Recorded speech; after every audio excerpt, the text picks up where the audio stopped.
대한민국 국민의힘이 큰일 난 거죠. 이제 내일 안에 동조, 내일 안에 공범이 집단적으로 이게 이루어졌을 가능성이 있으면 위헌정당에 좀 대상이 될 수 있습니다. 중요한 건 이제 그 목소리의 경중이 있잖아요. 예. 제일 중요하게 얘기를 들어야 되는 거는 이제 용산 대통령실에 구성되어 있는 참모진들의 얘기를 잘 들어야죠. 정중하게 찾아뵙고 권고를 해보겠다, 권유를 해보겠다라고 하는 것은 여전히 비대위원장도 그렇고 후보도 그렇고 윤석열 전 대통령의 눈치를 보고 있다는 것밖에 안 되기 때문에 이건 죽도 밥도 안 되는. 그럼 맞아. 안타까운 것은요. 김문수 후보가 나중에 이거 정말 18일 동안 바지 후보 하고 나서 과연 친윤급이 김문수 후보를 챙길까요? 저는 대책해야 된다고 봅니다. 네. 이준석은 국민의힘 사람이 아닙니다. 개혁신당 사람이기 때문에 이미 네. 배는 떠나가, 버스는 떠나갔다는 헤어진 사람 말씀드립니다. 부르지 마라. 그러니까 떠나가지 못하는 여자, 헤어지지 그러니까 못하는 남자처럼 이게 좀 질척거리지 않았으면 좋겠다. 맞아요. 한없이 가면 정치 토크쇼 장르한 여의도 5월 16일 금요일 순서 시작하겠습니다. 반갑습니다. 정프로고요. 자, 오늘 금요일 하나 좀 미리 공지 좀 해드리고 시작하도록 하겠습니다. 오늘 오후 한 12시 반 정도부터 저희가 커피차 이벤트를 합니다. 원래는 뭐 이번 주 내내 좀 알려드렸어야 되는데 너무 많이 오실까봐 오늘 급하게 좀 알려드립니다. 어디서 하는 거예요? 바로 여기 중앙일보 건물 앞에서요. 거기 이제 뭐 광장이라고 말은 돼 있는데 한 50명 오면 이제 더 이상 올 수 없는 앞마당 같은 데거든요. 비가 오더라고요. 커피 트럭이 온다는 말씀이죠. 커피 트럭이 옵니다. 비가 네. 와요, 비가. 지금 혹시 댁에서 멀지 않으시는 네, 특별히 일 없으신 분들이 뭐 많이 있으실 걸로 예상이 되는데 그런 분들께서는 지금 상암동으로 출동 슬슬 하시면 커피 저희 이제 최윤경 기자가 아마 프리어그 같은 것도 좀 해주실 거고요. 아 맞습니다. 네. 예. 우리 맞아요. 업어주는 아. 이벤트도 있죠? 예, 안고 없고 아니 얼마 근데 둥둥. 최인경 네. 기자는 좋은데 우리 정영진 앵커는 안 가요? 아 저도 가죠. 그러죠? 예, 저도 가서 직접 여러분 다 해드립니다. 예. 원하시는 거. 예, 다 프리어그 이벤트 어깨 뭐 주물러 달라면 주물러 드리고 예. 예, 다 해드릴 테니까 얼른 오십시오. 12시 반부터 한 1시 반 요 정도까지 아마. 식사를 빨리 하시고 예. 12시 반부터 커피 드시러 오시면 되겠네요. 예, 딱 좋죠. 저희 출연진들 다 가고요. 혹시 세 분도 뭐 시간 되시면 다음 일정이 있어서. 네 그렇게 오시면 되겠습니다. 자, 그럼 오늘 함께해 주실 분들 소개해드리겠습니다. 국민의힘 세종시 갑 당협위원장이시네요. 류재화 위원장님 어서 오십시오. 네, 안녕하세요. 반갑습니다. 네, 반갑습니다. 그리고 맥 정치사회연구소의 서용주 소장님 네. 반갑습니다. 안녕하세요. 네, 요즘 고초가 심하신 걸로 알고 있습니다. 괜찮으시죠? 아이 뭐 제가 뭐 늘상 당하는 고초니까. 네, 괜찮습니다. 오늘 조금 더 당해 보시고요. 자, 그리고 개혁신당 공동선대위원장입니다. 이기인 위원장님 어서 오십시오. 네, 안녕하세요. 이기인입니다. 아, 목소리가 벌써 제일 높아요. 목소리가 좀 가가지고. 그렇죠. 네. 아, 이준석 후보도 목소리 같아요. 갔어요. 저. 아니 근데 지금 아직 남은 날짜가 많은데 그러니까 벌써 저희는 가시면 어떡해요? 체력 안배를 하지 않습니다. 아, 초반부터 올라가서요? 올인한다. 아니 마이크 안 써요? 마이크 쓰는데도 확성기 저 써야지. 이재명 후보나 김문수 후보 같이 목 네. 관리 안 합니다. 아, 열정으로. 아니 이재명 후보도 목 관리 저기 뭐 하도 소리를 질러서 조금 목소리가 쉬셨더라고요. 아, 그래요? 안 준 것 같던데? 쉬었어, 쌩쌩하던데요. 쉬었어. 아 그래요? 아니, 목 관리를 안 해도 목소리가 안 쉬어야 이게 젊음인데 목소리가 쉬어버리니까. 하여간 틈만 나면 그냥 개혁신당 견제하는. 자, 이렇게 세 분 나와 주셨고요. 그리고 오늘 뉴스 정리는 최윤경 기자가 해드립니다. 네, 안녕하십니까? 반갑습니다. 네. 자, 그러면 하나하나 또 짚어봐야 될 뉴스가 많은데 요게 이제 결국 공개가 됐습니다. 윤석열 전 대통령이 계엄 전후로 누구한테 통화들을 그렇게 누구한테 이렇게 전화들을 했는지 네, 그거가 이제 공개가 됐는데 놀라운 혹은 뭐 좀 의미 있어 보이는 의미심장한 이런 통화들이 좀 보입니다. 네, 전화 중독이 확실합니다. 정말 통화를 많이 하는 것 같아요. 네. 근데 이제 그 12월 3일 비상계엄 전후 윤석열 전 대통령이 사용하던 경호처 명의의 비화폰 통화 문자 내역 일부를 JTBC가 확보를 했습니다. 네. 근데 여기서 이제 핵심이 몇 가지 있는데 계엄 선포 직후인 11시 22분, 11시 22분에 추경호 당시 국민의힘 원내대표, 11시 26분에 나경원 의원 하고 전화를 걸어서 통화를 했다. 이게 확인이 됐습니다. 11시 22분이면 이제 국회 막 사람들이 몰려가고 할 때 국민의힘의 의원들이 당사에 또 모이고 뭐 이런 거 이제 한참 이슈됐었던 그 시간인 거죠. 그렇습니다. 당사로 모여달라라고 했었던 시점이고요. 예. 군은 아직 오기 전이었던 그 시점입니다. 네. 근데 이제 이 통화가 있은 다음에 추경호 원내대표가 의총 장소를 여의도 당사에서 국회 예결위원장으로 바꿨습니다. 네. 그랬다가 또 다시 이제 왔다 갔다 했었는데 음. 또 국민의힘 의원들은 계속 이제 한동훈 당시 대표의 본회의장 소집 지시에 응하지 않았었고 네. 그래서 결과적으로 일부만 들어왔고 이제 음. 의결이 된 그런 상황이 되었는데 추경호 전 원내대표는 당시 통화 내용 뭐냐라고 물어보니까 네. 이 윤석열 대통령이 이 미리 알리지 못해 미안하다는 취지로 나한테 이야기를 했다. 나 지금 계엄했는데 미리 말 못해서 미안해. 이제 이랬다는 이야기인 거예요. 아, 말 못해서 미안해. 네. 그리고 네. 나경원 의원은 갑자기 여기서 왜 등장하느냐? 네. 또는 나경원 의원도 설명하기로는 통화 네. 내용이 미리 상의 못해 미안하다라는 정도로 짧게 통화했다라고 설명을 했고 이유가 뭐냐고 나는 물어볼 틈도 없이 전화를 끊었다라고 네. 했습니다. 실제로 40초기 때문에 길지는 않았을 것으로 보이는데 음. 왜 나경원 의원에게 전화를 했느냐는 뭐 설명되지 않죠. 네, 여튼 이런 통화 내역이 이제 공개가 된 거고 뭐 댓글에서도 이게 비아폰이냐 아니냐 얘기가 좀 있는데 경호처폰이라고. 경호처에서 사용하는 그 비아폰은 맞는 거고 다만 요게 일반 전화 등과 함께 이제 통화할 때 그 통화 내역이 통신사에 남아 있어서 그걸 이제 확보를 한 거죠. 네, 그렇습니다. 비화폰과 비화폰이 통화를 했을 경우에는 비화폰 서버에 이게 저장이 되고 네, 비화폰과 일반 전화가 통화됐을 때는 통신사에 저장이 되는데 네, 지금은 이제 비화폰과 일반 전화 간의 통화가 드러난 것이고 그러니까 아직 드러나지 않은 비화폰 간 통화가 더 있을 수도 있다. 네. 이렇게 보면 될 것 같습니다. 특히 다른 사람은 몰라도 추경호 전 원내대표랑 무슨 얘기를 했는지 요거는 좀 알긴 알아야 될 것 같은데 왜냐면 이제 그때 당시에 정말로 국회의원들이 국회에 모이지 못하게 특히 이제 국민의힘 의원들 그 사람들을 다 당사로 좀 빼라는 얘기를 만약에 윤석열 전 대통령이 했고 그 얘기를 받들어서 추경호 전 원내대표가 만약에 국회의원들을 다 빼서 표결을 어떻게든 막으려고 했다는 게 성립이 되면 이것 또한 굉장히 큰 추경호 전 원내대표도 그 상황의 어떤 공범일 수도 있는 이런 상황이 되는 거 아니겠습니까? 그래서 굉장히 좀 위험할 수 있는 그런 전화 같은데. 위험할 정도가 아니라 첫 번째 네. 지금 추경호 당시 원내대표와 나경원 그것도 이제 중진 의원이지요.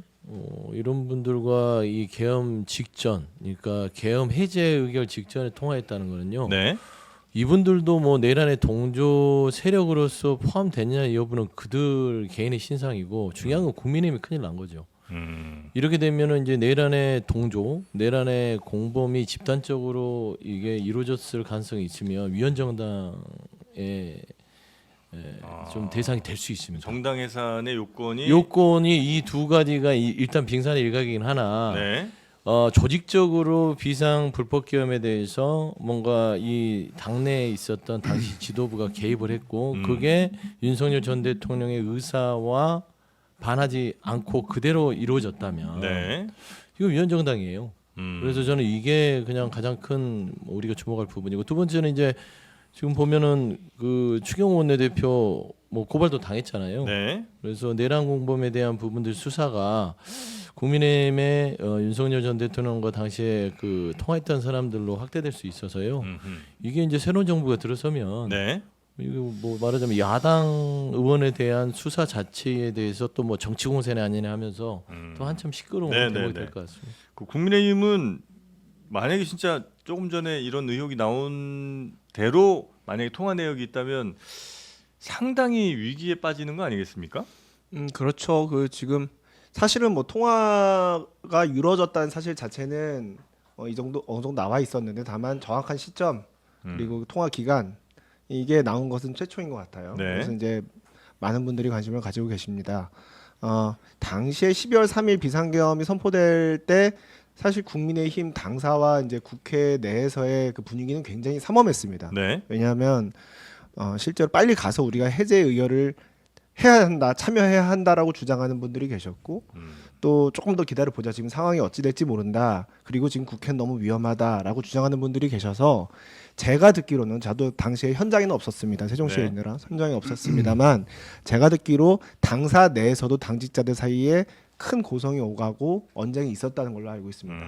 어떻게 이제 우리가 이 사태를 해결할 것이냐에 대한 입장 차이 때문에요. 네. 그래서 지금 이번에 통화 내역이 나왔으니까 이게 내란 혐의로 지금 윤석열 전 대통령이 재판을 받고 있지 않습니까? 이제 내란죄의 구조 자체가 이제 네. 수개가 맨 위에 있고 그 밑에 주요 임무 종사자 그리고 부하 수행자 해서 이렇게 구조가 짜여져 있습니다. 네. 만약에 국회 해제 의결을 막는데 다른 분들이 만약에 동조했다, 서로 짰다 한다면 그거는 이제 내란 혐의의 확대 수사가 이루어질 수도 있는 굉장히 위험한 상황인 건 사실입니다. 하지만 아까 서영주 소장님께서 위헌 정당이 될 수 있다고 말씀하셨는데 저는 그 부분은 확실히 좀 선을 그어야 된다고 생각해요. 왜냐하면 어찌 됐든 당시에 비록 18명밖에 되지 않았지만 당시 국민의힘 당대표였던 한동훈 대표를 네. 필두로 18명의 국민의힘 의원들이 계엄 해제 의결에 참여했단 말이에요. 당시 대표는 한동훈 대표였기 때문에 당 대표가 메시지를 내는 것은 그 당의 입장입니다. 그 당 전체 입장이었거든요. 그렇기 때문에 그 몇몇 분들이 혹시 뭐 계엄 선포와 관련 어느 정도 연관이 있다고 해서 그것도 이제 밝혀져야 할 일이지만 네. 그렇다고 해서 국민의힘 전체를 싸잡아서 위헌 정당이 될 수 있다. 이렇게 말씀하시는 거는 좀 너무 좀 이렇게 과도하다? 네. 이렇게 말씀드리겠습니다. 통합진보당 때 이제 그 해산 사유를 보면은 네. 사제폭탄 설계도를 막 공유하고 지하 사무실에서 뭐 혁명가 같은 정말 노골적인 노래를 부르고 뭐 이런 사유가 들어가 있거든요. 네. 지금 이 통화를 했다라는 것만으로는 뭐 정당 해산의 대상이 된다라거나 목적이 된다라고 단정 지을 수는 없을 것 같아요. 저도 국민의힘을 비판하지만 류지아 위원장의 말씀에 좀 일리가 있다고 저는 생각을 하고요. 네. 윤석열 대통령이 해제 의결, 그러니까 계엄 해제를 방해하려는 의도인지는 모르죠. 통화 내용만 공개됐을 뿐 내용이 공개가 안 됐으니까. 근데 확실해진 것은 추경호 원내대표가 계엄 해제에 대해서 상당히 소극적으로 임했다라는 것은 확실해진 것 같아요. 그 국민의힘 텔레그램 단체방이 아마 공개가 됐었을 겁니다. 네. 네. 그때 이제 공지가 된 것들을 한번 쭉 살펴보면은 추경호 대표가 33분에 처음으로 국회로 모이라고 이야기를 합니다. 네. 그리고 나서 9분에 다시 한번 당사로 모이라고 했다가 지금 통화 내역의 시간을 보면 23시 23분에 윤석열 대통령과 통화를 했다는 거거든요. 네. 통화 시간이 1분인 거 보니까 그냥 뭐 정말 이분의 주장대로 먼저 말하지 못해가지고 미안하다 정도인 것 같아요. 그러나 추경호 원내대표라면 빨리 국회에 모여가지고 계엄 해제를 시켜야 되는 의무가 있는 거죠. 네. 원내대표니까. 이 10분 뒤인 23시 33분에 네. 그 카톡방에서 텔레그램 방에서 뭐라고 얘기하냐. 다시 한번 예결위장으로 모이라고 해요. 그러니까 대통령과 통화를 했음에도 불구하고 네. 계엄에 대해서 정확한 의지를 확인했음에도 불구하고 국회가 아니라 예결위장으로 다시 한번 모이라고 하고 41분과 49분에 다시 한번 예결위장으로 빨리 모이라고 재차 공지를 합니다. 다시 말해서 국회에 모여가지고 계엄을 해제하자고 하는 네, 의지를 네. 보인 게 아니라 자꾸 이렇게 뺑뺑이를 돌렸다라는 의혹이 더 강해진 통화 내역이 아닌가라는 생각이 네. 듭니다. 그리고 아마 요 전화기 말고 다른 전화기로 또 통화했을 수는 있어요, 충분히. 뭐 그건 아직 나온 게 아니기 때문에 그거는 나중에 혹시라도 뭐 추경호 전 원내대표의 뭐 핸드폰 기록 같은 것들을 만약에 보게 된다면 또 다른 내역들이 있을 수 있다는 거. 하여튼 요건 이제 확인된 것만 요 정도 통화 내역이 있다는 거고요. 그 외에 국무위원들하고도 연락을 계속했죠. 네, 그렇습니다. 그 국무위원들이 갑자기 전화를 받고 국무회의에 간 게 아니라 보면 계엄 선포 당일에도 선포 전에 전화를 했습니다. 오후 7시 41분에 박성재 법무부 장관, 7시 54분에 조태열 외교부 장관, 8시 6분 김영호 통일부 장관, 9시 42분 최상목 전 경제부총리. 네. 이렇게 계엄 선포 전에 통화를 했고요. 그리고 계엄 후 실패 후에도 또 통화를 했습니다. 한덕수 당시 총리, 그다음에 윤석열 전 대통령 이렇게 전화를 해서 15분간 통화를 했고, 네. 그리고 12월 4일에 또 윤석열 최상목 간 통화가 있고, 그다음에 이상민 윤석열 간 통화가 또 있습니다. 그리고 비상계엄 특별수사본부가 출범한 뒤에도 윤석열 한덕수 간 통화가 있고 또 윤석열 이상민 간 통화가 있고요. 네. 그리고 이제 그 전에 우리가 주목하지 않았지만 그 12월 9일쯤에는 윤석열 김문수 간 통화도 있습니다. 국무위원이니까 뭐 그랬을 수는 네, 있겠죠. 어떤 내용을 했는지 모르겠습니다. 근데 이 내용에 대해서 지금 현재 대통령 후보가 된 김문수 후보는 이 통화에 대해서 뭔가 언급이 좀 있나요? 국무위원이었으니까 통화를 했던 것 같은데 정확히 어떤 내용인지도 기억 안 날 정도의 통화였다라는 취지로 이야기를 했습니다. 그 정도로 네. 얘기했어요. 근데 우리가 여기서 주목할 게 있어요. 네. 그러니까 왜 국무위원들하고 이렇게 통화를 했을까? 네. 물론 이제 추경호 원내대표, 나경원 의원 등등도 비상계엄 당시 그러니까 비상계엄 해제 전에 했기 때문에 이게 동조에 대한 부분을 의심할 수 있으나 국무위원들은요 정확하게 국회가 12월 4일 새벽이죠. 네. 비상계엄 해제를 하고 나서 그 해제 의결의 건을 받아들인 게 새벽 4시 26분일 거예요. 윤석열 전 대통령이 네. 그거를 받아들여서 그러면은 그 사이에 많은 통화가 이루어졌잖아요. 그래서 우리가 이제 더 이제 수사의 대상이 2차 계엄을 시도하려고 했던 게 아니냐라는 부분에 있어서도 충분히 이거는 이제 수사의 큰 어떤 흐름 속에서 네. 충분히 개연성이 있는 사실 통화의 내용이다. 그렇잖아요. 네. 이거 실패했다고 해서 막 의결이 해제가 돼서 국회에서 했는데 행안부 장관하고 통화를 하고 각 법무부 국무위원들하고 장관 법무장관하고 통화하는 것들은 네. 이거 그냥 야 이거 2차 계엄 더 다시 갈까? 라고 그런 내용들이 있을 수도 있기 때문에 네. 이렇게 됐을 때는요 내란 중요 임무 종사자뿐만 아니라 내란 가담자들도 아주 전방위적으로 크게 늘어날 가능성이 커요. 그래서 이거는 단순하게 통화 내역이라고 해서 우리가 별거 아니지라고 생각할 건 아니다. 네. 네. 자, 그리고 진짜 통화 많이 한 사람이 따로 있더군요. 그 네, 이거는 고성국 유튜버. 거의 짝사랑 느낌이에요. 5번을 통화를 합니다. 그것도 예. 윤석열 전 대통령이 고성국 씨한테 전화를 계속 걸거든요. 7분 사이에 5차례 연속해서 전화를 걸었는데 네. 이 당시 상황을 좀 살펴보면 12월 6일이에요. 예. 그러니까 이때는 이미 계엄이 실패한 뒤에 음. 탄핵 소추안 첫 표결을 앞두고 이제 초긴장 상태였다. 예. 당시에 그랬는데 이제 한동훈 당시 대표가 탄핵 찬성하겠다. 나 잡으려고 했어? 왜 저 잡으려고 했어요? 그래서 탄핵 찬성하겠다고 했었고 윤석열 전 대통령이 부릅니다. 그래서 관저에서 한동훈 전 대표를 만나죠. 근데 이거 얘는 설득이 글렀구나 이렇게 해서 판단을 한 것 같아요. 그리고 나서 여당 의원들을 비롯해서 여러 사람에게 전화를 합니다. 예, 예. 근데 그 중에서 가장 많이 전화한 게 고성국 씨라는 거예요. 아니 고성국 씨는 그냥 고수 유튜버잖아요. 그렇죠. 근데 예. 이게 또 그 나름 합을 맞추는 장면들이 나오는데 예. 12월 11일에 고성국 씨가 이런 이야기를 해요. 그러니까 윤석열 대통령 국회가 해제 결의할 걸 염두에 두고 그러니까 해제할 시간을 주고 1시간 후에 국회에 군을 진입하도록 만들었다. 그러니까 국회의원들이 국회로 들어올 시간을 사실 대통령이 벌어준 거다 이런 주장을 하거든요.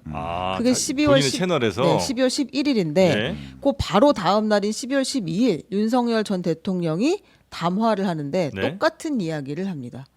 아 그래요? 네.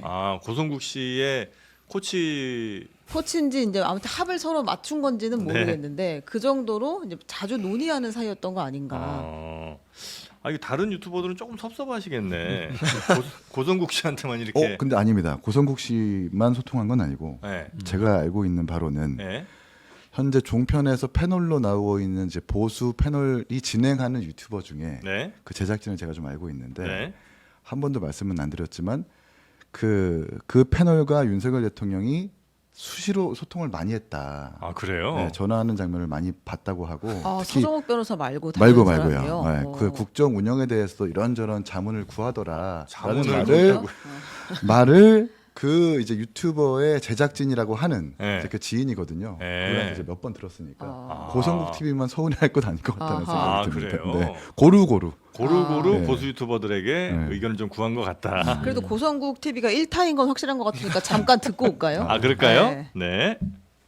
우리는 대통령의 설명을 직접 듣고 싶다. 전 국민이 방송을 통해서 지켜보고 있는데 어떻게 군이 들어가서 국회의원들을 끌어낼 수 있었겠냐. 질서 유지를 위해 소수의 병력을 잠시 투입한 것이 폭동이란 말입니까?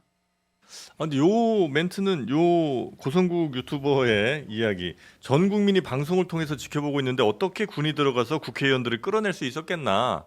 요 얘기는 거의 토시 하나 안 틀리고 똑같아요. 조사까지 저 윤석열 전 대통령이 얘기했던 그 헌재 변호인단이 주장했던 바입니다. 그렇죠. 예. 그래서 그 논리를 이제 고성국 씨가 얘기를 했고 예. 그 부분을 다 차용한 것 같은데 네. 일단은 저는 고성국 씨도 그러면 모르겠어요. 그 전에 얼마만큼 이 비상불법계엄에 관여했는지는 모르겠으나 그 윤석열 전 대통령이 이렇게 국가적인 큰 결단을 하면서 뭐 유튜브를 무시하는 건 아니지만 네. 이런 사안의 대처 방식을 대통령실에 있는 사람들과 의논하지 않고 아. 고성국 씨하고 전화를 해서 우리 나 어떻게 이런 느낌이잖아요. 네. 그러면은 고성국 씨가 뭐라고 했을 거 아닙니까? 그걸 그대로 따라서 하고 헌재에서의 윤석열 대리인단이 그거를 헌법재판소의 어떤 내란 행위에 대한 반박 논리를 썼다는 것 자체. 네. 그러니까 우리가 좀 이상하지 않았어요? 여러 차례 변론 중에 희한한 얘기들이 많이 나오잖아요. 뭐 개명론부터 시작해서 뭐 여러 가지 뭐 우리가 납득할 수 없는 얘기들을 하는데 네. 결국에는 이 근원지가 유튜버를 근거로 하기 때문에 그럴 수밖에 없었다라는 걸 좀 추론할 수 있다. 참 부끄럽습니다. 그러니까 아마 그 유튜브 같은 걸 이렇게 많이 보다가 아 진짜 좀 맞는 말 같은 거를 이렇게 들으면 그 유튜버들과 소통을 직접 이렇게 하는 경우들이 종종 있나 봐요. 그러니까 전환길 씨도 결국 그런 케이스 아닌가 그렇죠. 싶기도 한데. 대통령이 뭐 소통을 많은 사람들과 하는 거 자체를 뭐 안 좋게 생각할 필요는 없는데 예. 이제 국정 총책임자잖아요. 예. 총책임자였는데 다양한 뭐 목소리 듣고 하는 건 좋습니다. 예. 격의 없이 소통하는 것도 좋고요. 다만 중요한 건 이제 그 목소리의 경중이 있잖아요. 예. 제일 중요하게 얘기를 들어야 되는 거는 이제 용산 대통령실에 구성되어 있는 참모진들의 얘기를 잘 들어야죠. 왜냐하면 그 참모진들은 혼자 일하는 게 아니라 공무원들이 여러 가지 논리를 연구해서 자료까지 뒷받침해서 여러 가지 그 의사결정 그 옵션들을 올려준단 말이에요. 그러면 네네. 일단 그거 중심으로 보고 그 밖에 조금 그 무게를 좀 가볍게 다른 분들의 얘기를 이렇게 두루 들었으면 좋겠는데 고성국 씨와 많은 소통을 하신 것 같아요. 사실 고성국 씨는 지난 작년 총선 때 저희 전국을 돌면서 국민의힘 후보들과 같이 방송도 했습니다. 인터뷰. 네, 저희 세종갑에도 오셔서 네, 네. 제가 후보였을 때 같이 이렇게 방송도 해줬는데 저는 굉장히 고맙게 생각해요. 네, 도움이 그런데 많이 되나요? 도움이 어떤 측면에서는 되죠. 어. 근데 이제 같이 방송하면서 느낀 건 굉장히 강성 목소리를 내시는구나. 그걸 느꼈습니다. 아, 좀 약간 중도적인 목소리는 바로 화내는군요. 예, 좀 그런 측면이 있죠. 근데 이제 세종 같은 경우 지금 혼나진 않았는데 세종에서는 근데 이게 세종은 성향 자체가 조금 아. 이제 진보적 성향이 있는 도시이기 때문에 좀 더 이렇게 스무스한 얘기가 나길 바랬는데 굉장히 강하게 목소리가 나와서 플러스 마이너스 제로일 수도 있겠다. 그런 생각 좀 했거든. 그런데 이제 고성국 씨가 이렇게 대통령이랑 계엄 이후에 이렇게 연락을 자주 했다는 건 그 전에도 연락을 꾸준히 해왔다는 거 아니겠습니까? 예. 그러니까 이게 이제 보수 유튜버들 그리고 좀 강성 지지층의 목소리를 대변하고 심지어 이제 그런 논리를 만들고 확대 재생산하는 유튜버들이 만들어내는 게 이제 극단주의고 네. 또 이제 부정성 음모론 같은 것도 그 진원지가 이런 유튜버들이란 말이에요. 근데 이런 데 가까워졌던 게 문제고 계엄 이후에도 국민의힘이란 정당도 이런 보수 강성 유튜버들의 입김에서 그다지 자유롭지 못했다라는 그런 고성국 문제의식도 씨도 참 있습니다. 독특해요, 그죠? 이분도 원래 저 되게 진보적인 매체에서도 일하고 뭐 이랬던 분 아니에요? 그렇죠. 어느 순간부터 갑자기 오른쪽으로 가시더니 네.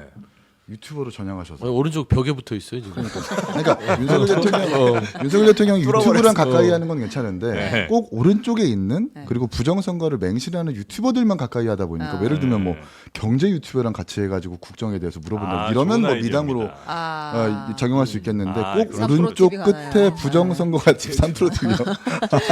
좋은 유튜브 있죠. 장르만 여의도라도 그러니까 참 안타깝습니다. 하여튼 아쉬운 모습들이 좀 많은데 결국 국민의힘이 지금 윤석열 전 대통령이랑 그래서 관계를 어떻게 할 거냐가 지금 대선에 있어서 가장 중요한 이슈 중에 하나잖아요. 네. 근데 영 손절 쪽은 아닌 것 같죠? 아니 이건 이슈도 아니에요. 네. 이슈도 아니에요? 그럼요. 원래 이슈가 돼서도 안 되죠. 여기까지 끌고 올 것도 아니죠. 그렇죠. 그러니까 미리 뭐 했었어야지. 윤석열 전 대통령이 탈당을 네. 하든 말든 국민들은 무슨 생각하냐면 뭘 저렇게 탈당 당연한 걸 가지고 우물쭈물해. 그러니까 손가락질 받는 일이에요. 네. 진작에 써야 될 일을 지금 고민하고 있는 모습 자체가 마이너스고요. 탈당해도 효과도 없습니다. 출당 제명 조치를 해야 그나마 국민의힘이 변하나 그렇죠. 그나마 이제라도 네. 그러면은 대선 이후라도 뭔가 이 국민의힘이 기대할 수 있겠다는 그런 정도의 효과는 있을지 모르지만 윤석열 대통령은 당연히 탈당해도 진즉 한 3, 4개월 전에 파면 당하면서 했었어야 됨에도 네, 불구하고 아직도 그걸 갖고 국민의힘 후보도 고민해. 그다음에 그 친윤 주도부나 뭐 이런 사람들도 고민해. 그렇잖아요. 유일하게 김용태 비대위원장이 얘기를 하는데 후보랑 김문수 후보랑 엇박자 나고 음정도 안 네. 맞고 거의 듣기 불편하잖아요. 지금 김용태는 거의 지금 네. 박살 났습니다. 어떻게 지금 한 3일 만에 너무 외로운 자리에 서게 실제 되었어요. 이런 장면이 좀 있죠. 네, 이거 영상 한번 볼까요? 어제 이거 당심이라고 표현해야 될까요? 아니요. 아닌가요? 당신 아니에요. 아, 네, 거리에서 아주 호되게 김용태 비대위원장이 이렇게 혼날 수가 있나? 네, 현장에서 아주 호된 장면이 있는데 한번 보겠습니다. 이거. 예.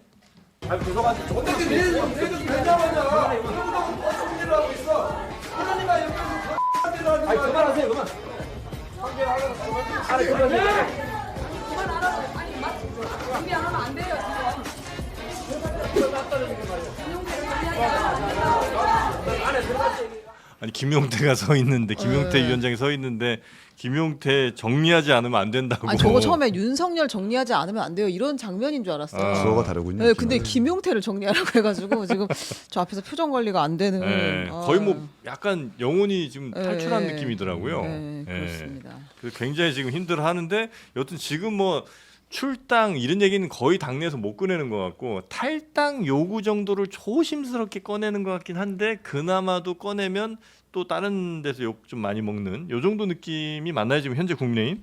지금 분위기는 그런데 저도 굉장히 그런 분위기에 불만족스러운 입장입니다. 네. 지금 우리가 할 수 있는 건 강제 출당이 유일한 옵션이라고 생각해요. 유일한 선택지. 네. 그 말고는 아 여기도 정리 당하시겠네 이거. 뭐 저는 계속 정리의 위협을 느끼며 살고 있는 사람이. 근데 저게 그런 목소리 내는 사람이 별로 없잖아요 지금. 아니, 그래도 많고 아 있게 있어요. 특히 당심 아까 말씀하셨잖아요. 네.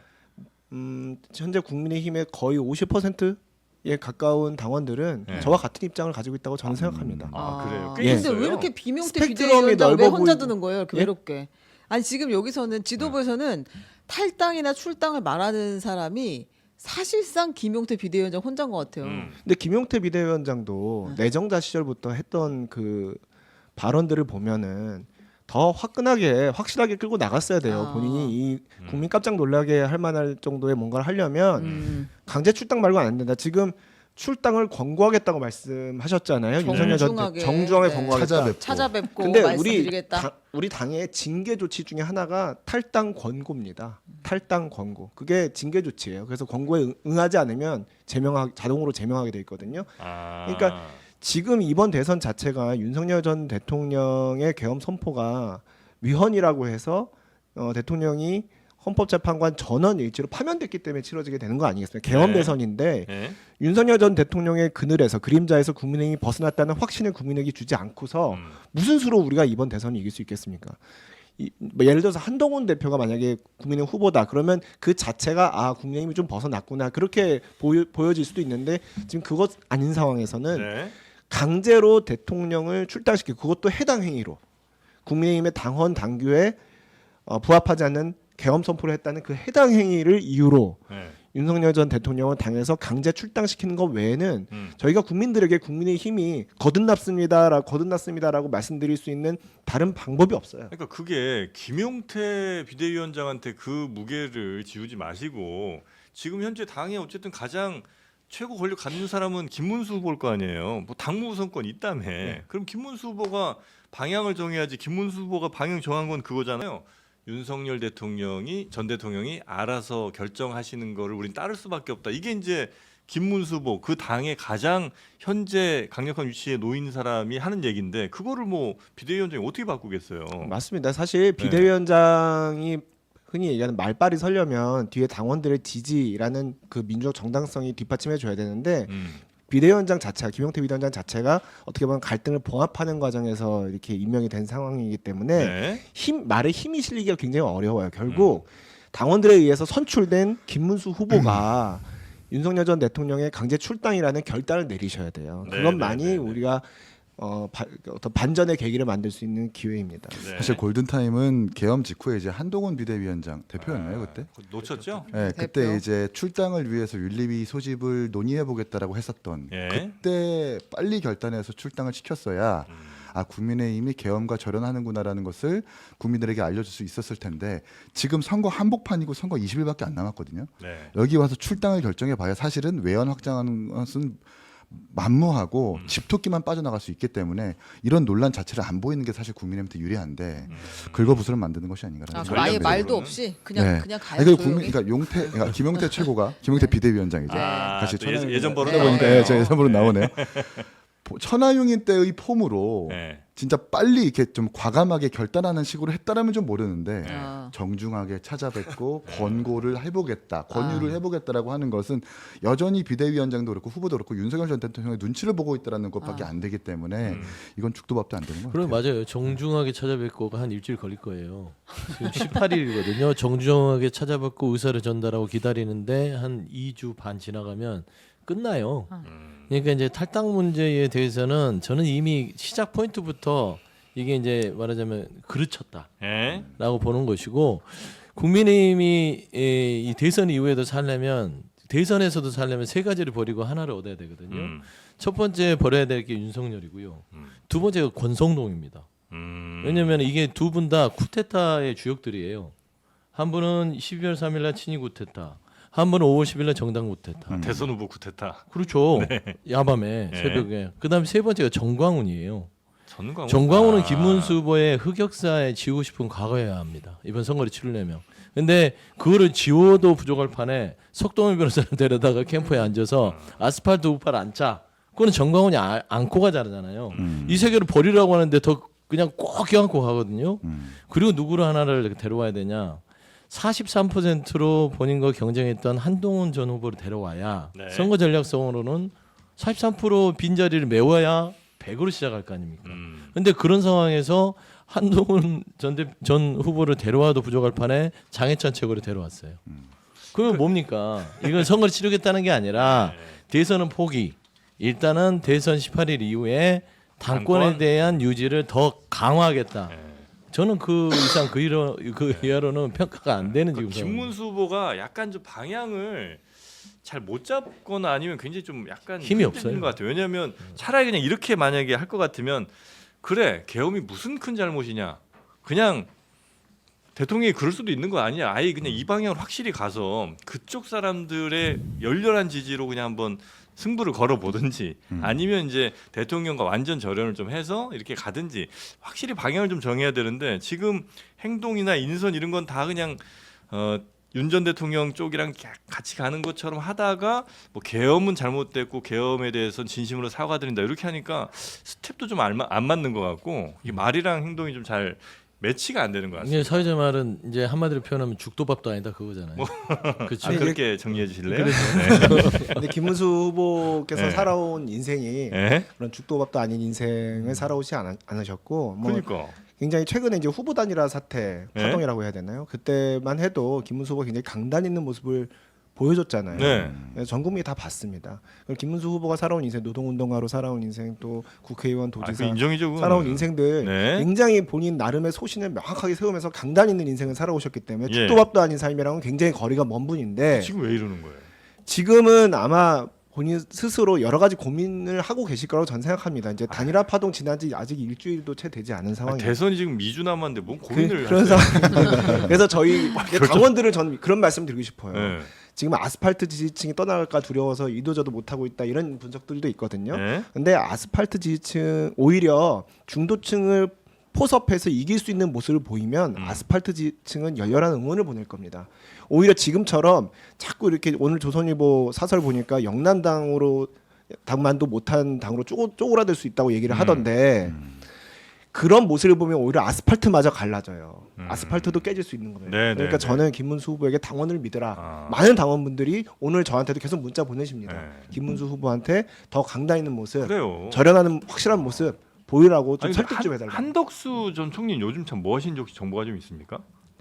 전혀 전혀 정보가 없고 정보 없어요? 사실 많은 분들이 다 잊은 상황인데 아. 그분은 호남 사람이니까 호남에 저도 호남 사람입니다. 외치고 계시나요? 뭐야 호남, 아. 그러니까. 뭐야 네. 호남. 어디 계신지. 네. 사죄합니다, 없어지셨네요. 여러분. 네. 알겠습니다. 네.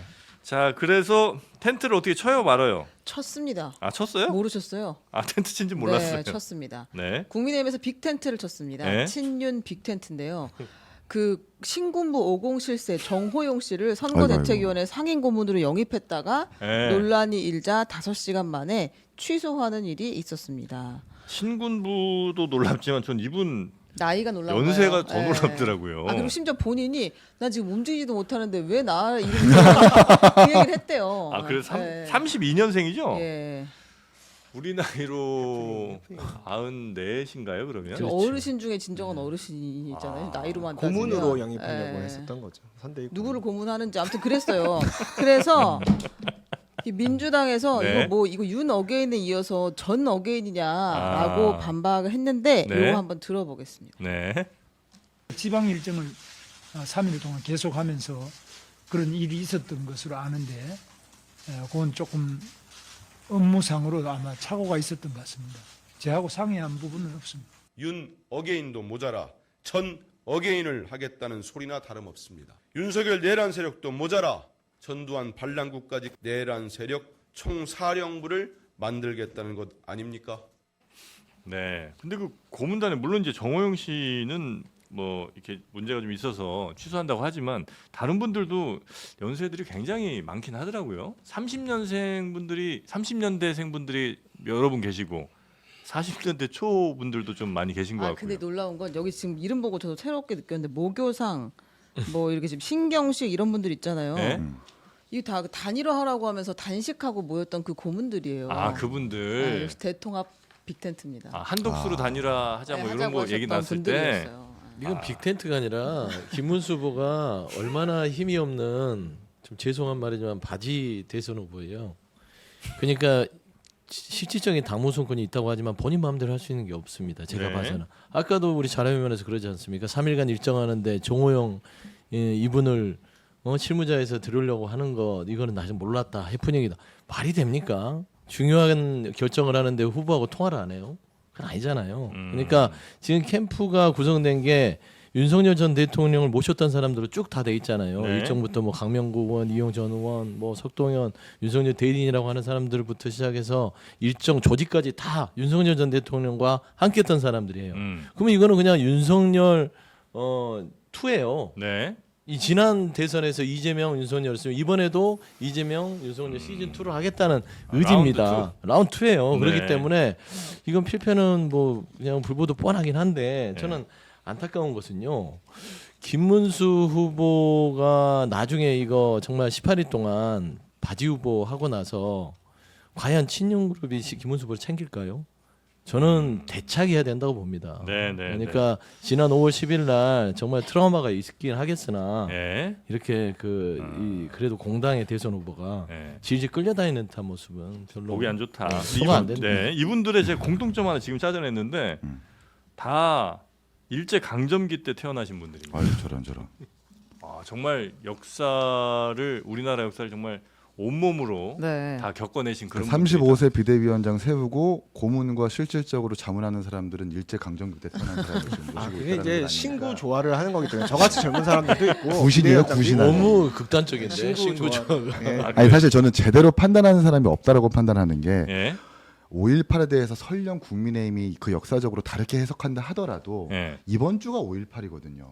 아, 내일이 전야제고. 그러네요. 그런데 이번 주에 5.18인데 당장 특전사령관 출신의 진압을 주도했던 사람을 영입한다는 것 자체가 얼마나 정무적으로 내지는 전략적으로 판단하는 사람이 없는 건가라는 네. 것을 전형적으로 보여주는 것이 아닌가. 그리고 이 고문 추천은 제가 알고 있기로는 비대위원장이 하는 걸로 알고 있거든요. 예?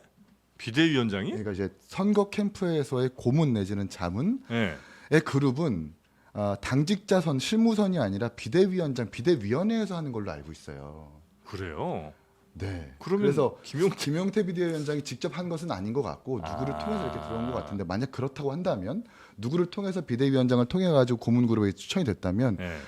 검증도 안 되는 거고 비대위원회 차원에서 혹은 비대위원장 차원에서 이렇게 사립 분별과 판단이 안 되고 있는 거죠. 5월 18일 얘기 나왔으니까 말인데 5월 18일에 이재명 후보와 김문수 후보 그리고 후보들 간 토론이 있습니다. 아, 네, 그렇군요. 5월 18일 여러 가지 저녁. 의미 있는 날이죠. 네. 그러니까 5월 18일 전 넘기기 전에 그 전에 김문수 후보께서 뭐 바지사장이라고까지 표현을 하셨지만 그렇지 않고 당원들의 선출에 의해서 선출된 정당한 적법한 국민의힘의 대선 후보인 만큼 네. 본인이 결단하셔서 윤석열 전 대통령 부부와 결별하고 그리고 대통령 출당시키고 네. 그런 국민의힘이 정말 새롭게 거듭나는 모습. 김문수 후보 개인적으로 굉장히 의리가 있고 소신 있는 분인 거 다 압니다. 네. 그럼에도 불구하고 오직 이기기 위한 일념으로 그런 결단 있는 선택을 해주시기를 간곡히 바랍니다. 알겠습니다. 자, 간곡히 왜 여기서 네네. 말하는지는 모르시겠습니다. 네, 하여튼 간곡히 기대하고 있습니다. 바란다. 네. 고성국 TV 가서 얘기하세요. 자, 다음 그래야 뉴스 들을 수 아니 있어요. 지금 간곡히 바라시는 와중에 이거 한번 여쭤볼게요. 그 한동훈 전 대표를 향한 이제 그 러브콜과 저격이 동시에 나오고 있는데 아까 지금 한동훈을 품어야 된다라고 네. 얘기하셨잖아요. 네. 근데 이제 안철수 의원이 이렇게 말했어요. 모두 절체절명의 마음으로 이재명 후보를 막아야 한다며 노력하고 있는데 이제 과자를 먹으면서 인터넷 라이브 방송을 하실 때가 아닙니다라고 이야기했어요. 한동훈 품겠다는 거야. 네, 그러니까 말겠다는 선거 운동에 왜 안 나오는 거야? 지금 이런 질문이 나오거든요. 안철수 후보 말씀이 진짜 묘하네요. 오라고 하는 것 같으면서 오지 말라고 하는 것 그 같기도 하고. 디스하는 거예요. 근데 저는 그건 안철수 후보가 벌써 정치하신 지 꽤 오래되셔서 안철수 의원이죠. 이제 후보는 아니시니까. 네. 오래되셔서 많이 여의도 문법에 좀 젖으신 것 같아요.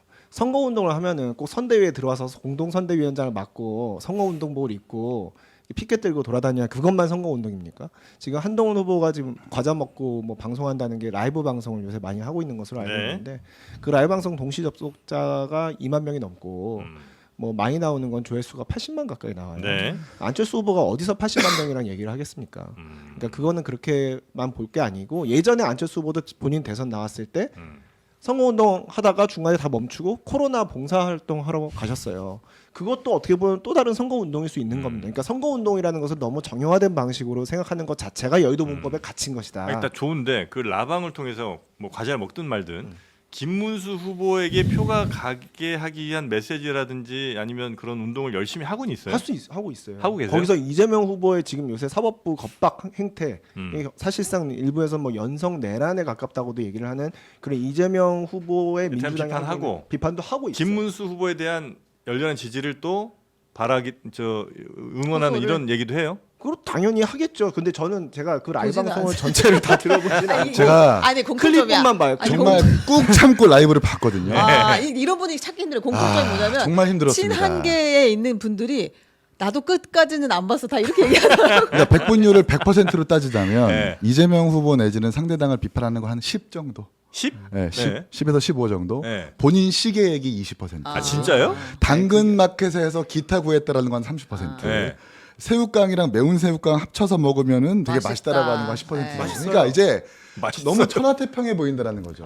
근데 한편으로는 전 한동훈 대표가 이해가 안 되는 건 아닌 것이 네. 계엄에 대해서 반대했던 후보기 때문에 네. 계엄에 찬성한 김문수 후보 캠프에 들어가가지고 선거를 돕는다는 게 정말 납득이 안 갈 거예요. 안 갈 겁니다. 전 사실 거기에 힘이 더 실릴 거라고 봐요. 네. 그래서 김문수 후보가 그냥 한동훈 대표는 그대로 냅두자. 본인의 입장이 있으니까 그냥 자기만의 선거운동을 하게 냅두자라고 하는 게 분란을 덜 하게 하고 김문수 후보에게도 도움이 되는 혹은 그러니까 한동훈 대표를 지지하는 사람들도 김문수 후보를 찍게 만드는 그런 네. 효과가 있을 것이다라고 생각을 합니다. 요거에 대해서 잠깐 첨언을 좀 하자면 아니 그 선거 운동에 더 도움이 되는 방향으로 전략적 판단을 하면 되는 겁니다. 한동훈 대표가 선대위에 들어와서 본인의 어떤 고유의 특성이나 색깔을 조금 잃더라도 같이 활동하는 게 도움이 되는지 아니면 아예 프리롤로 선대위 밖에서 저렇게 라방하면서 활동하는 게 도움이 되는지 그건 전략적으로 판단을 하면 될 문제고요. 어떤 방법이 더 한 표라도 더 끌어모으기에 적합한 방법인지 생각해보면 될 문제고 네. 그리고 시계 얘기나 뭐 이렇게 과자 얘기 많이 한다고 하는데 지금 일반 중도층에 우리가 접근하기 위해서는 단순히 지금 우리 국민의힘이 가지고 있는 딱딱한 정치적 스탠스만으로 접근할 수가 없어요. 부드럽게. 라포를 형성해야 될 거 아닙니까? 아. 라포를 형성해야 그 10% 15% 되는 민주당 이재명 후보의 그런 어떤 횡포에 대해서 네. 얘기가 들어갈 거 아니에요. 친밀감 형성. 그럼요. 친밀감 형성하려면 시계라든가 뭐 과자라든가 책이라든가 이런 여러 가지 다양한 소재로 마음을 풀게 하고 서로 소통을 하고 근데 기타 때문에 손 오그라들어서 못 보겠다는 분들 많아요. 그럼 그분은 잠깐 나가시면 되는 거 아니에요? 아 그래요. 예. 나포도 나포지만 솔직히 한동훈 전 대표 입장에서는 국민에 무슨 얘기를 하겠어요. 어떻게 표를 달라고 하겠어요. 할 얘기가 없는 거예요. 할 얘기가 없으니까 새우깡 얘기하고 기타 얘기하고 시계 얘기하죠.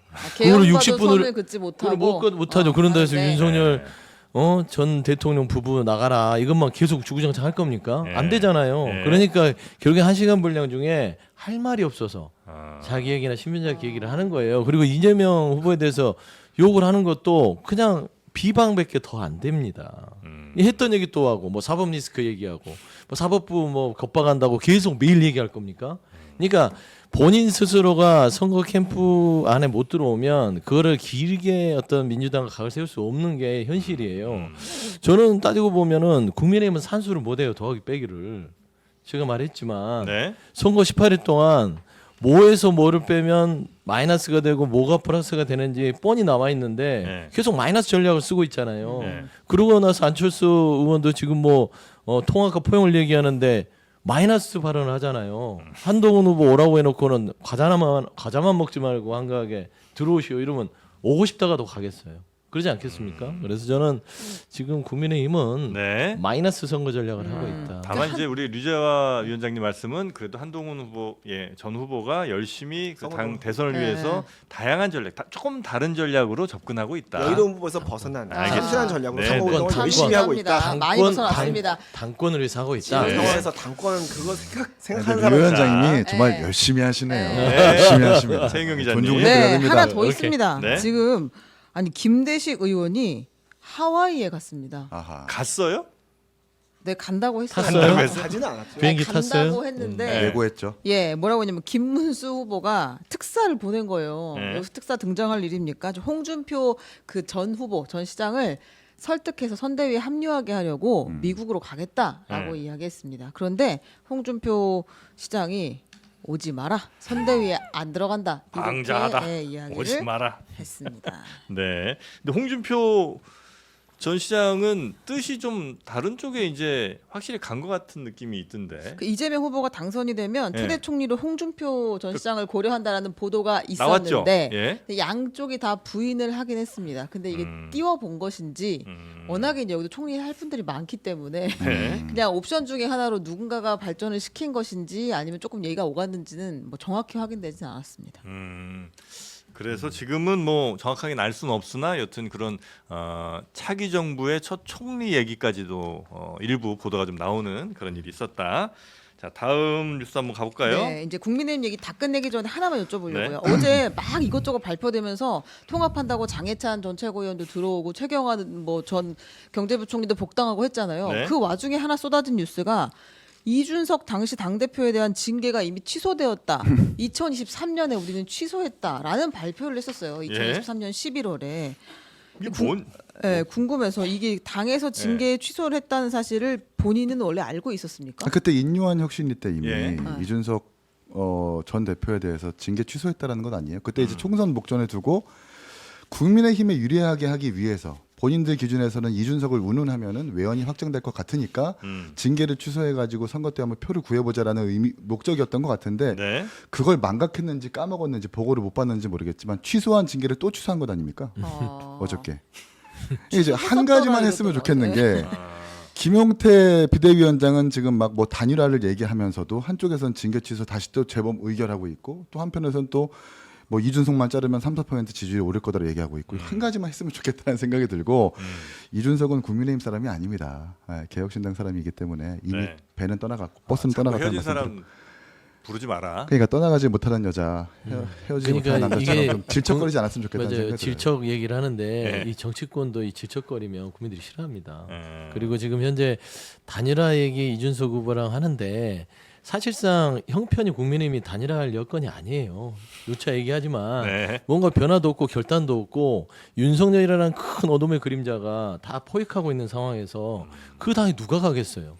이준석 후보 같은 경우도 윤석열의 그림자가 있는 한 그 당에 갈 수가 없어요. 단일화 할 수가 없어요. 한동훈 후보도 유일한 정치적 자산이 뭐냐면 윤석열을 버리고 본인이 탄핵에 찬성하고 비상에 반대했다는 겁니다. 네. 들어가는 순간 그 유일한 자산이 사라져 버려요. 그러니까 결국에는 가장 큰 윤석열 이 전 대통령을 그 그림자를 치워야 되고 그 그림자와 거의 동등한 권성동 원내대표를 치워야 되는 거예요. 그 두 사람을 치지 않는 이상은 국민의힘의 그 어떤 사람도 네. 이재명이 아니라 이준석 후보도 한동훈 후보도 갈 수가 없다. 이준석 후보랑 단일화할 생각이 간절히 있습니까? 국민의힘은? 저는 제가요? 제 생각을 말씀드릴게요. 아 너무 후보도 아니잖아. 어려운 문제죠. 당황하잖아. 주재하 위원장한테. 국민의힘이라고 얘기한 당황했어. 저는 제가요? 아직 당이랑 일체가 안 돼 있어요. 아니 그게 영원히. 아니에요. 국민의힘의 전체적인 네. 입장은 국민의힘 차원에서 봤을 때는 최대한 한 표라도 더 끌어모으는 게 맞겠죠. 단일화 할 수 있으면 최대한 네, 단일화 하는 네. 게 맞는데 문제는 뭐냐면 저희가 굳이 이준석 후보랑 단일화 하지 않아도 이길 수 있는 자신감을 스스로한테 가져야 됩니다. 그걸 가지려면 아까 말씀드렸던 김문수 후보가 결단하셔야 되는 거고요. 그 이후에 단일화를 한다 하더라도 김문수 후보가 윤석열 전 대통령의 그림잡으로부터 완전히 벗어나겠다는 그런 결단이 있은 뒤에야 네. 단일화 할 수 있는 우리가 힘이 동력이 생기는 거예요. 예, 예. 지금 상황에서는 이준석 후보 입장에서도 그렇고 국민의힘 입장에서도 굳이 이준석 후보와 그런 정치공학적 단순히 산술 합산하기 위한 그런 단일화 하지 않을 겁니다. 그래서 저는 그 뭐 단일화에 목맬 거 없고 오히려 우리 스스로의 어떤 변신, 네. 혁신 여기에 우리가 좀 더 집중해야 될 때가 아닌가 이런 생각을 저는 하고요. 그 류재하 위원장의 말씀을 꼭 김용태 비대위원장이 새겨 들었으면 좋겠다는 생각이 들고 당 바깥에 있는 사람을 단일화 대상으로 여기기 이전에 당 안에 있는 사람들부터 단일화하는 게 시급하다. 아. 한덕수 총리는 당 밖에 선거운동 안 돕고 있죠. 예. 한동훈 대표는 새우깡 먹으면서 라방하고 있죠. 안철수는 한동훈 저격하고 있죠. 권성동 주호영은 홍준표 욕하고 있죠. 홍준표는 하와이가 윤석열 있고요. 전 대통령은 탈당 거부하고 있죠. 김건희 여사는 수사 거부하고 있죠. 이런 정당과 어떻게 단일화를 하겠느냐. 네. 저희한테 아무리 좋은 조건 백지수표를 들이민다 하더라도 네. 저희는 단일화에 디귿자도 생각이 없거든요. 네. 그러니까 이렇게 말씀드리고 싶어요. 용태야 단일화 너나 해. 아직 비대위원장. 아이, 위원장이라고 아니, 해줘요. 친하니까. 네, 워낙 또 네. 친한데 아니, 아니, 예, 이제 그래도 오늘 위원장 방송 이후로부터는 비대위원장으로 제가 예. 그만 말씀드리겠습니다. 알겠습니다. 이긴 최고 나오셨으니까 하나만 더 여쭤볼게요. 이 여론조사 하나 보려고 하는데 네. 그 주요 인물 호감도 조사가 발표가 됐습니다. 한국갤럽이 뉴스원의 의뢰로 12일, 13일 이틀간 조사를 한 것인데요. 주요 대선 주자에 대한 호감도를 물은 결과 이 제목으로 다 뽑혔어요. 이거 이제 지지율과는 다른 거죠. 네, 그냥 호감도. 호감도와 비호감도를 조사를 했는데요.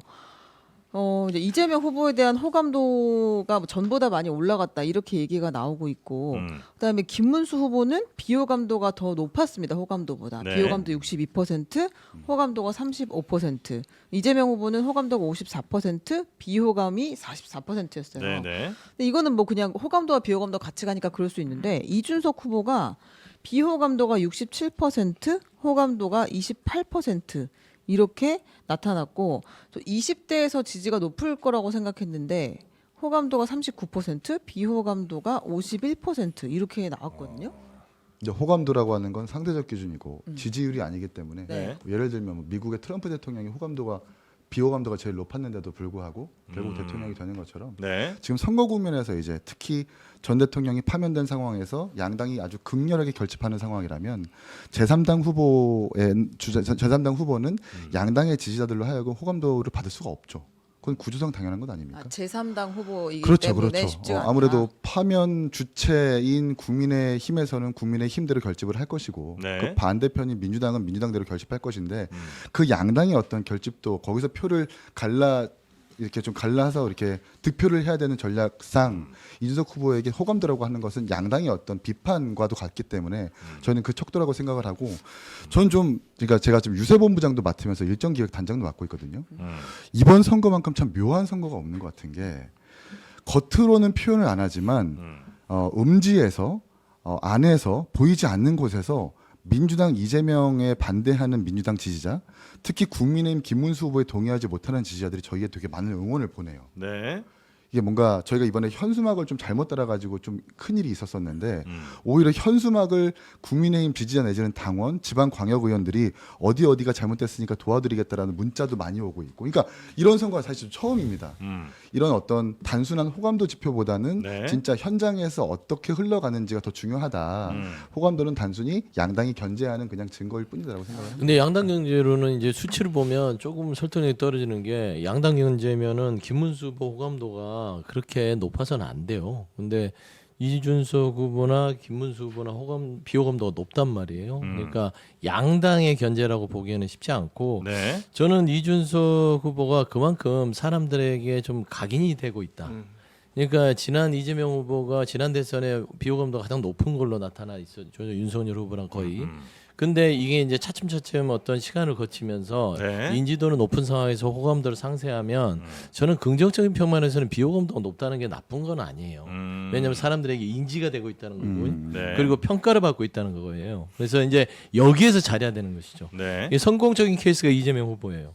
지금 지난 대선에서의 어떤 부분들을 상쇄시키는 일들 그리고 최근에 중도 확장 부분들이 이 비호감도의 어떤 하락 부분으로 어떤 정치적으로 안정성을 찾게 되는 것이고 네. 그럼 이준석 후보도 이 비호감도에 대해서 그냥 삼지되기 때문에 그렇다고 그냥 퉁치는 게 아니라 본인이 이 비호감도를 낮추는 어떤 포인트들을 정확하게 진단해서 가야만 향후에 지금 40살의 첫 도전이잖아요. 네. 앞으로 미래가 있기 때문에 이 부분을 그냥 그런 식으로 애돌려서 가는 네네. 것보다는 좀 정확하게 가는 게 좋겠다. 저도 네, 네, 왜냐하면 네. 양당에 대해서 얘기를 했으니까 그 이준석 후보나 이제 개혁신당에서는 이 부분 진짜 심각하게 생각해 봐야 돼요. 제가 보기에도 이준석 후보가 이제 오랜 기간 정치를 하면서 이미지 소진이 많이 됐고 네. 그리고 여러 가지 평가를 많이 누적해서 받은 것 같아요. 정책 자산이 저는 많이 까먹어 가고 있다 이런 생각이 드는데 그래요? 왜냐하면 그게 정치가 기본적으로 정치를 오래 하면 사람이 더 붙는 사람이 있고 점점 떨어져 나가는 사람들이 있습니다. 네. 근데 이준석 후보의 경우에는 한때 굉장히 국민의힘 전 대표까지 했잖아요. 네. 굉장히 그렇게 부상을 했음에도 불구하고 그 이후에 아까 천하용인 얘기가 나왔는데 그 중에서 지금 둘만 남았죠. 그리고 양향자 의원도 같이 함께 하다가 지금 국민의힘의 선대위원장을 맡고 계십니다. 그러니까 이준석 의원 스스로가 오래 기한 정치를 하면 사람을 더 붙여가는 게 아니라 점점 뺄셈 정치를 해갔다는 거예요. 그런 것이 누적돼서 이준석이라는 젊은 정치인의 이미지 소진, 정책 자산의 그 어떻게 보면 하락 이런 것으로 이어지지 않았나 그렇게 생각합니다. 네. 근데 저는 이제 뭐 호감도가 낮다, 비호감도가 높다라고 하는 건 후보 자체도 노력을 해야 되는 거고 많은 국민들한테 더 좋은 평가를 받을 수 있도록 노력해야 되는 게 기본적인 거죠. 그런데 이제 뭔가 주변 사람이 떠나고 있다, 떠나지 않는 저는 뭔데요? 그러니까 이제 이재명이나 네. 큰 정당처럼 우리 작은 정당, 특히 1년 반밖에 되지 않는 정당에서 네. 줄 수 있는 어떤 경제적 내지는 정치적 지위가 되게 많이 없는데 지금 떠나간 사람들의 공통점이라고 하는 것은 공천을 못 받았다거나 어떤 자리를 보전받지 못했다라거나 그런 이유들이 하나씩 꼭 섞여 있거든요. 근데 국민의힘 때도 그렇고 주변에 사람이 없다라고 하는 것은 이준석이 오히려 해당 자리를 좀 더 공정한 기회를 부여해가지고 선발된 어떤 과정을 거쳐서 뽑았기 때문에 얘한테 먹을 게 없구나라고 해서 들러붙지 않는 것이지 지금 큰 정당처럼 혹은 이재명 네. 후보처럼 과거에 뭔가 줄 게 많았던 뭐 그런 위치가 아니기 때문에 명확하게 지금 그런 것들은 구분돼야 된다는 생각이 네. 듭니다. 네. 이긴 위원장님 뭐 갈 데 없어서 거기 있는 거 아니시죠? 네. 분명히 어떤 큰 미래 정치에 대한 아마도 뜻이 있는 선거 거죠. 국면 지나고 나서 예. 여기저기서 이렇게 영입 제안을 제가 어디서 어떻게 받았는지를 제가 말씀드릴 기회가 아, 있을 것 그렇습니까? 같은데 그때 아마 들어보시면 예. 많이 놀라실 것 같아요. 아, 좋습니다. 아, 그렇습니다. 그렇습니다. 그 이제 그때. 선거 끝나고 민주당에서 영입 제안이 왔나요? 그건 나중에 말씀드리겠습니다. 네. 자, 그리고 요 지규현 판사 짧게만 좀 보고 넘어갈까요? 네, 그 지기현 판사가 유흥주점에서 접대를 받았다는 의혹을 민주당에서 제기했잖아요.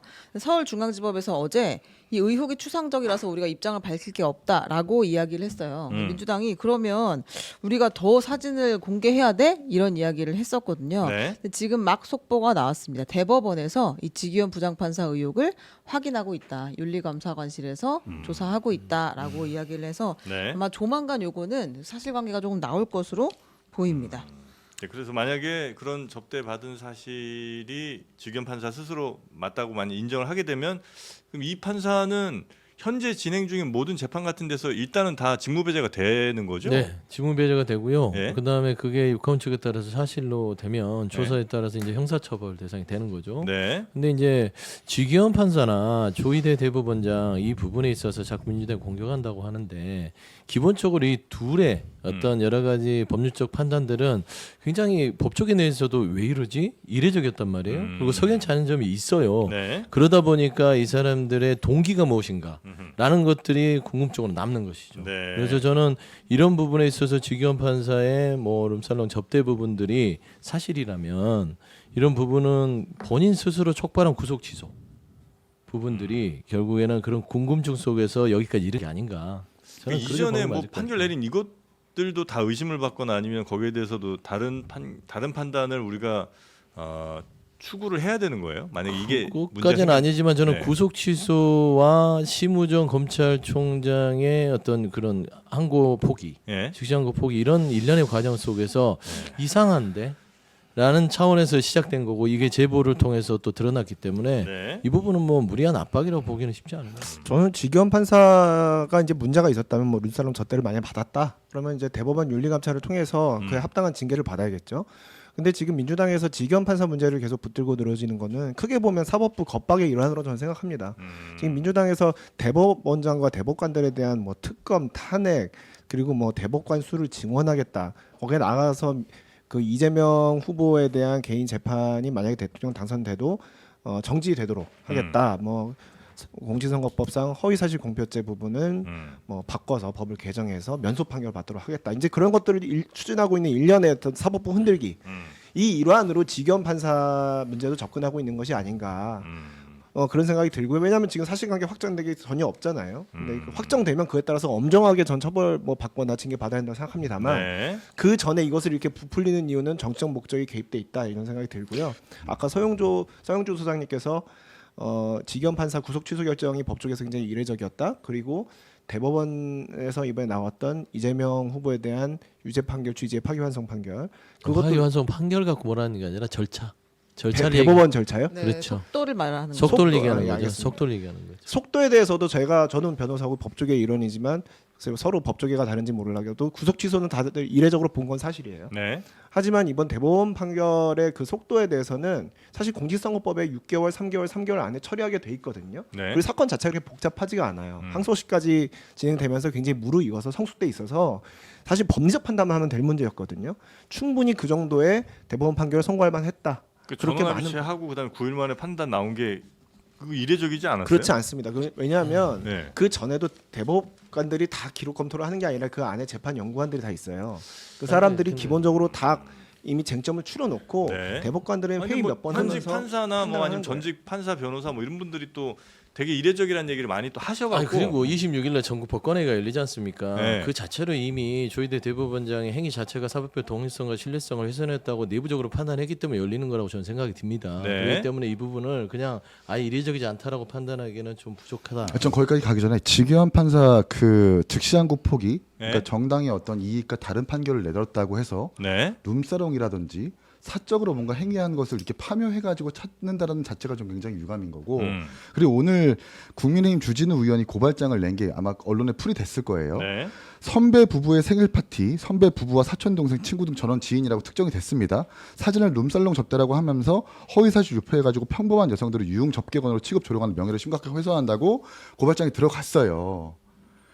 완전하게 허위 같아요. 저는. 그거는 좀 다른 이건 문제죠. 다 건수가 건이 달라요. 그 네, 민주당에서 주진우 주진우 의원은 의원을- 민주당에서 비판한 게 아니라 일부 그 유튜브에 나갔던 사람들이 그 사진을 공개하면서 그 뭐 그러니까 어떤 지기현 지기현 판사와의 판사가 관계성과 주진우 접대를 의원의 받았다라는 것이 이제 민주당에선 근거 없이 제기한 것은 맞잖아요. 아니 아니, 근거가 민주당은- 사진 내지는 어떤 제보자의 특정한 어떤 발언, 어떤 녹취 이런 것들이 있는 게 아니라 사진이 있대요. 김영민 아니, 의원은. 그러니까 지금 구분을 해야 할 것은 네. 그 지기현 판사에 대한 그 룸사롱 의혹 제기는 건이 따로 있는 민주당에서 거고. 하는 그건 거고 다르다. 민주당에서 이제 그 사진이 있다라고 주장하면서 의혹 제기를 한 것이고 그리고 지금 주진우 의원은 유튜브에서 그냥 개인 유튜버가 이제 의혹 제기를 한 거고 민주당하고는 관련이 근데 이제 그 없는 유튜버가 상황이고. 새날이라는 유튜버인데 네. 그 이제 민주당 전통 이제 지지 성향의 유튜버예요. 아마 그래도 그 대리민주는 사진이- 아니니까. 그 사진을 얘기하는 걸 건데 어떤 여성 내지는 어떤 사람이 같이 찍혔는지 나옵니다. 근데 그 사진을 룸사롱 접대 사진이라고 주장하고 있는 거예요. 민주당은 아니지만 패널 내지는 여기에서도 나왔었던 민주당 관계자가. 근데 그건 제가 볼 땐 엄연히 허위 사실 같아요. 이런 것들을 좀 조심하게 다뤄야 된다는 생각이 듭니다. 네. 여튼 이제 주진우 그 건과 요 건이 이제 다른 건인 거는 맞는 거죠? 네, 그렇습니다. 네. 자, 그래서 일단은 민주당이 뭐 추가로 뭐 이 지기현 판사에 네. 관련된 뭐 사진을 공개하거나 이렇게 해서 비리가 있는 부분이나 이런 건 당연히 뭐 밝히는 게 맞긴 하겠습니다만 우리 류재하 위원장님 말씀은 비리는 비리대로 보되 만약에 지기현 판사가 그동안 뭐 재판 잘못한 거 이런 거에 대해서 이제 문제 삼는 것은 뭐 충분히 그럴 만하나 이런 뭐 개인 사생활에 가까운 이런 것들을 문제 삼아서 지금 전에 재판들까지 이렇게 문제를 삼는 건좀 나아가서 판사, 사법부 전체 사법부 전체로 판사가 확대하는 건좀 문제 아니냐 이런 주장이신 지문관에서 것 접대받는 거는요, 그건 개인적인 일이 아닙니다. 음. 법관이라는 자체는 아주 뭐 공적이고 사실 확인이 된다면 또 그렇겠죠. 그렇죠. 그건 그 누구나 이거는 뭐 어떤 재판의 결과라든지 이런 걸로 따지는 게 아니고 네. 지기현 판사의 재판의 행위들이 그렇게 일반적이지 않다라는 석연함에서 시작된 거라니까요. 네. 구속 취소도 그러지만 지금 현재 내란 우두머리 혐의에 대한 윤석열 전 대통령 그 재판도 비공개라잖아요. 국가 보안 이런 거를 따져서 아예 그냥 뭐 김용현, 그 윤석열 이 부분들은 아예 재판을 비공개로 해요. 네. 어떻게 되는지도 몰라요. 근데 내란 행위에 대해서 왜 이렇게 본인이 재판 소송권이 아니 지휘권이 있다 해서 이렇게 하죠? 그러니까 모든 것들이 헌법과 법률과 양심에 따라서 누가 보더라도 상식적으로 진행된다고 하면 이런 의혹들이 제기되지 않을 거예요. 네. 종국에는 본인이 판사의 사법권의 독립은 있으나 네. 사법부 전체의 신뢰를 깰 수 있는 행위들도 고려를 해야 될 거 아닙니까? 저는 그런 의미에서 석연치 않은 건 털고 가자. 지기현 판사 이런 행위가 사법부 전체의 불신을 가져올 수도 있다. 그게 이제 내부의 목소리죠. 네. 알겠습니다. 일단 그 지기현 판사가 그럼 바로 직무에서 배제가 되는 것이냐라는 질문이 바로 나올 수가 있는데 네. 19일에 또 재판이 있으니까요. 윤석열 어. 네, 내란 재판이 있으니까. 네. 근데 그건 아닌 것 같고요. 지금 대법원에서 이야기한 공식 입장을 보면 어쨌든 가능한 모든 방법을 검토해서 사실관계를 확인하고 있다. 그리고 구체적인 비위 사실이 확인될 경우에 관련 법령에 따라 절차를 진행하겠다 이렇게 이야기를 했고요. 민주당도 이제 사진을 그 언론이나 이제 국회에서 공개하려고 하는 것 같지는 않고 일단은 필요하면 대법원에 제출하겠다라는 입장인 것 같습니다. 네. 너무 이렇게 뭐 미디어에 노출되면서 너무 좀 자극적이죠. 자극적으로 네. 소비되는 것보다는 그냥 법원에 제공을 하겠다. 네. 알겠습니다. 자, 그리고 여러분께 하나 좀 확인을 받아야 될 게 여러분 혹시 이따가 12시 반 그리고 1시 반 정도쯤에서 하는 저희 그 커피차 이벤트 오실 분이면 확실히 저 손을 좀 들어주세요. 왜냐면 여차에서 너무 안 오실 것 같으면 저희는 커피차 취소하겠습니다. 네, 그래서 오시는 분들만 한번 손을 들어주시고, 예, 그래서 한 적어도 30분 정도 넘어가면 그대로 진행을 하겠습니다. 요 상암동 서울 마포구 상암동의 중앙일보 건물 바로 그 앞마당에서 진행하는 우리 30만 구독 이벤트, 네, 축하 이벤트, 커피차 이벤트를 오실 분들만 한번 솔직히 들어주시기 바라겠습니다. 아하. 자, 이렇게 이제 또 여름이 다가오고 있잖아요. 네. 네, 우리 서영주 소장님은 여름이 오면 이게 땀도 많이 나고 그렇죠. 이럴 때 좀 신경 쓰이는 부분이 좀 뭐가 있을까요? 아무래도 비누 아니겠습니까? 비누인가요? 바로 예, 나오네요. 네. 그리고 저는 좀 이렇게 여름이면 네. 알래스카가 생각나요. 알래스카요? 시원한 알래스카. 시원한 알래스카. 그래서 준비했습니다. 알래스카 큐브라는 아, 그런 비누가 있어요. 네, 요게 이제 저는 이제 하나를 미리 써보셨구나. 준비해서 한번 네, 써봤습니다. 아. 이게 진짜 좋은 건 물론 이제 뭐 씻고 뭐 머리 감고 다 돼요. 이거 비누 하나로 머리도 감고 몸도 씻고 다 됩니다. 남자들 원래 그렇게 많이 하잖아요. 헤어앤 바디 써요. 그렇죠. 예. 바디워시로 머리 감고. 그런데 진짜 좋은 건 향이 이거를 너무 좋아요. 예, 욕실에 하나 놓으면 네. 그냥 향수가 되거든요. 바르고 가고 싶어. 예, 그래서 이거 하나 딱 놓인 그 욕실과 없는 욕실은 아마 여러분이 혹시 여자친구가 있으시다면 바로 그 욕실부터 들어가서 안 나올 겁니다. 예, 그만큼 향이 좋은 알래스카 큐브. 여름에 예, 쓰면 예. 좋을 것 같아요. 아 근데 시원한 알래스카. 이거 저도 제가 항상 써보고 팔잖아요. 팔 때. 네. 제가 이걸 다 그대로 쓰신 분의 생생한 후기 들려드립니다. 일단은 여기 지금 스튜디오에 놓으면 향이 정말 좋아요. 아, 근데 좋아. 강하지 않고 은은하게 네, 향을 맞아요. 채웁니다. 그리고 이 향이 이게 다른가? 네, 두 가지가 네, 두 가지 다른데요. 달라요. 지금 저희가 아. 여러 가지 중에서 제일 우리가 생각했을 때 좋은 거 두 개를 가지고 온 거예요. 여러분들 보여드리려고. 약간 오. 예, 나라가 흰색이 허락한- 쿨 맨솔 네. 샤워바고요. 그래서 네. 여름에 씻으면 요건 굉장히 시원한 느낌이 나고 네. 그리고 여기 데오 데오 우드. 우드는 뭐냐면 약간 질박한 그 나무 향수 같은 거 있잖아요. 질박한. 표현 좋다. 아, 그런 거예요. 나무 향. 그러니까 물에 젖은 가죽 같은 그런 냄새가 아. 나요. 조말론 향수 같이. 그래서 조말론 향수 같은. 네, 그래서 요걸 씻으면 별 얘기 다 나오면 향이 되게 좋고 몸에 이렇게 은은하게 남습니다. 씻을 때. 네, 그래서 아주 강하진 않은데 하루 종일 기분이 되게 좋은. 벌써 기분이 좋아졌어요. 네, 그리고 이제 진짜 벌써 씻은 것 같아. 네. 특히 틈새를 잘 씻으면 어우 쉽지 않네. 냄새만 맡아도 씻은 것 아 그리고 같군요. 귀 뒤하고 여기 네. 요런데 잘 씻으셔야 돼요. 냄새를 잡는 데는 진짜 그게 중요하니까 요거 네. 좀 한번 알겠습니다. 써보시면 아주 알래스카 큐. 네. 예. 자, 아는 분도 이걸 이제 쓰시는데 여자친구가 그 겨드랑이 쪽에 코를 박고 빠지질 않는다는 거예요. 아, 네. 우디한 건가? 네, 우디. 네. 그건 좀 심하다. 냄새가 너무 좋아. 그리고 이뻐. 코를 박고요.